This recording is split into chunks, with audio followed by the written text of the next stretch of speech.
ሰላም። የዛሬው ቪዲዮ እንደምትወዱት ተስፋ አደርጋለሁ። በዛሬው ቪዲዮ ላይ ስለ ስማርት ሞቢሊቲ እናወራለን። ስማርት ሞቢሊቲ ማለት ምንድን ነው? እንዴት ነው የሚሰራው? እና ለወደፊቱ ምን አይነት ዕድሎችን ይዞ እየመጣ ነው?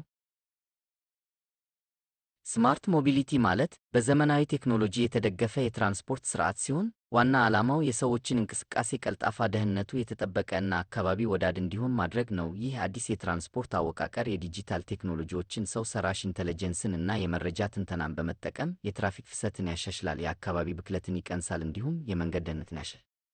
አሁን በዓለም ላይ እየታዩ ያሉ የስማርት ሞቢሊቲ ምሳሌዎችን እንመልከት። በመጀመሪያ ራሳቸውን የሚነዱ መኪናዎች። እነዚህ መኪናዎች በሰው ሰራሽ ኢንተለጀንስ እና የሴንሰር ቴክኖሎጂዎች አማካኝነት በራሳቸው መንገድን መምራት የሚችሉ ናቸው። ይህ ቴክኖሎጂ የመንገድ ደህንነትን በማሻሻል የትራፊክ መጨናነቅን በመቀነስ እና ለአዛውንቶች እና አካል ጉዳተኞች የተሻለ የመንቀሳቀስና አቅም አለው።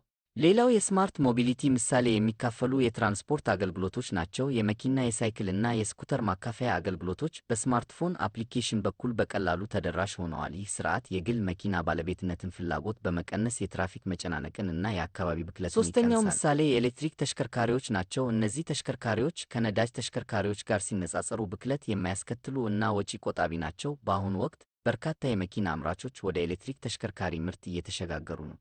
ግን ይህ እውን ሊሆን የሚችለው እንዴት ነው? መጀመሪያ መንግሥት ትክክለኛውን የሕግ ማዕቀፍ ማዘጋጀት አለበት። ከዚያም በቴክኖሎጂው ላይ መዋለ ንዋይ ማፍሰስ ያስፈልጋል። እኛም እንደ ዜጎች አዲሱን ሥርዓት ለመቀበል ዝግጁ መሆን አለብን። ይህ ሁሉ ለምን አስፈላጊ ነው?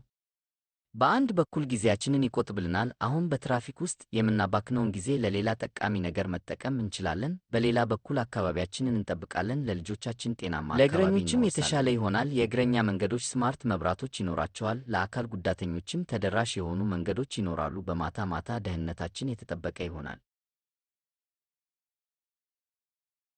ኤሌክትሪክ መኪናዎች እና ባይስክሌቶች በከተማው ውስጥ የተለመዱ ይሆናሉ። የኤሌክትሪክ ቻርጅ ጣቢያዎች በየቦታው ይገኛሉ። ይህ የአየር ብክለትን በከፍተኛ ሁኔታ ይቀንሳል። በተጨማሪም የነዳጅ ወጪያችን ይቀንሳል። ሁሉም የሕዝብ ትራንስፖርት በአንድ መተግበሪያ ይገኛል። አውቶቡሶች መቼ እንደሚደርሱ በትክክል ማወቅ ትችላላችሁ። ቲኬት መግዛትም በስማርትፎን ብቻ ይቻላል። ለታክሲዎችም እንዲሁ። ይህ ጊዜያችንን ይቆጥባል፣ ወጪያችንንም ይቀንሳል።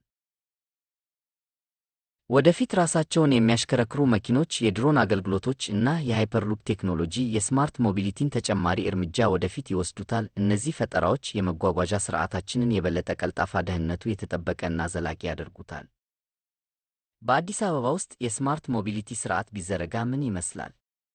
መጀመሪያ የሁሉም መኪናዎች እንቅስቃሴ በስማርት ሴንሰሮች ይቆጣጠራል። ይህ ማለት የትራፊክ መብራቶች በትራፊክ ፍሰት መጠን ራሳቸውን ያስተካክላሉ። መንገድ ላይ አደጋ ቢከሰት ወዲያውኑ ለሁሉም አሽከርካሪዎች ማስጠንቀቂያ ይደርሳል።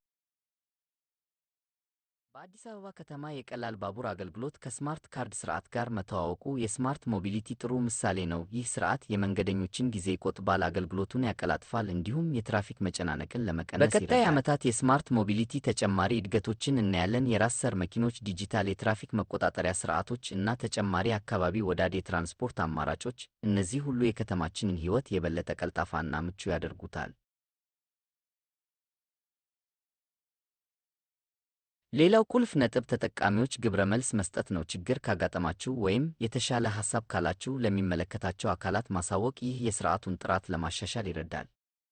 ለምሳሌ የአዲስ አበባ ትራንስፖርት ባለሥልጣን አዲስ የስማርት ካርድ ሥርዓት አስተዋውቋል። ይህ ሥርዓት በስልካችሁ አማካኝነት ክፍያ እንድትፈጽሙ ያስችላችኋል። በተጨማሪም የባቡር መስመሮቻችን በአዲስ ቴክኖሎጂ እየተደገፉ ነው፣ የመንገደኞችን ፍሰት በተሻለ ሁኔታ ለመቆጣጠር እና አገልግሎቱን ለማሻሻል።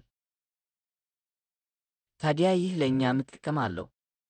በቅድሚያ ጊዜያችንን ይቆጥብልናል። ሰዓታት ረዥም መስመር ቆመን መጠበቅ አያስፈልገንም። በተጨማሪም የአየር ብክለትን በመቀነስ ጤናማ አካባቢ እንድኖር ያግዘናል። ከዚህም በላይ ዲጂታል ክፍያዎች ገንዘባችንን በደህንነት እንድናስተዳድር ያስችሉናል። በአዲስ አበባ ከተማ ውስጥ የሚታየውን ለውጥ አስተውላችኋል?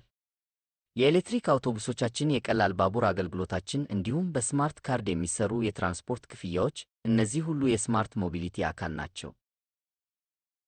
ነገር ግን ስማርት ሞቢሊቲ ተግዳሮቶችም አሉት። የመሠረተ ልማት ወጪዎች፣ የቴክኖሎጂ ተደራሽነት፣ የመረጃ ደህንነት እና የሥራ ዕድል መቀነስ ከሚጠቀሱት ውስጥ ጥቂቶቹ ናቸው። ስለዚህ መንግሥታት እና የግሉ ዘርፍ እነዚህን ተግዳሮቶች ለመቅረፍ አብረው መሥራት አለባቸው።